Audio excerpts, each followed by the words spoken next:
Speak now to Victor Gao, Vice President of the Beijing-based think tank Centre for China and Globalisation. Victor, good to see you again. These are high-stakes talks taking place in London today. Because of the issue that Steve has just outlined around rare earth metals, would you say that China feels it has the upper hand?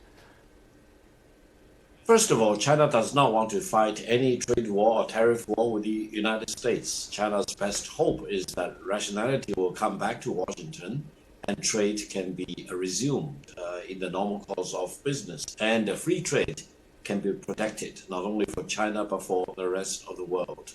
Now, when you talk about the rare earth, the Chinese government has declared that the rare earth is dual use for civilian use as well as military use.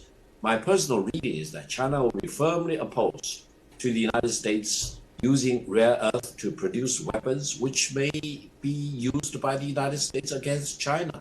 So this is something taboo. Now, for civilian use in automobile making, for example, that's another matter, and China has already been lessening the control about the rare earth export to the United States. I hope this will be prevailing, rare earth to be used for civilian purposes rather than for military purposes. But Victor, President Trump has suggested this issue around the rare earth metals has been straightened out, and yet there doesn't appear to be much clarity.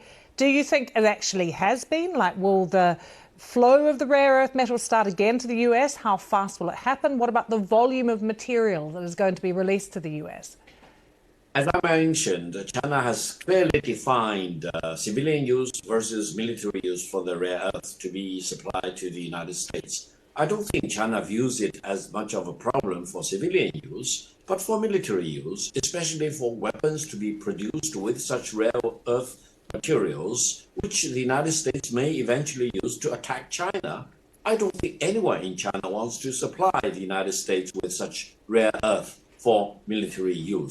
So I think there will be a distinction between civilian use versus military use. And also, please keep in mind that China's increased restriction on rare earth export to the United States is in itself a reaction to the so-called chips war launched by the United States, trying to deny China's access to the more sophisticated chips and many other things. So I think it's no longer a tariff issue at all. It is much more important relating to other things. And I hope the United States will really have the rationality, not looking at China as an enemy or an adversary, but looking at China on an equal term. We can do business without harming each other. But if you want to really manhandle China, then China will have the wherewithal to get back at you. Apparently the call between the two presidents went very well the other day. The US President, Donald Trump, describing it as a very good talk.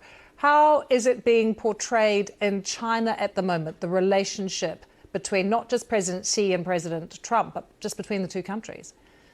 Well, the call was very important. It was requested again and again and again by the American side, and the Chinese president decided to take the call, and the whole world in the market, for example, calmed down significantly. So it's a positive step in the right direction. However, we need to also understand that while I have the utmost respect for President Trump as the US president, commander-in-chief, etc., the fact that his government has become very frivolous and arbitrary and capricious and highly unpredictable is really making doing business with the United States almost impossible. And I hope the United States government will really realize that to be feared is not the right way to make America great again. You need to really make yourself to be respected. And one way to respect the United States is for the United States to become highly reliable rather than the other side. So I think between China and the United States, while I have all the hope that the trade talk will end up with a positive result eventually, but I still hope Washington will become highly predictable, reliable, and not that capricious, arbitrary, and frivolous. Victor, good to see you. Thank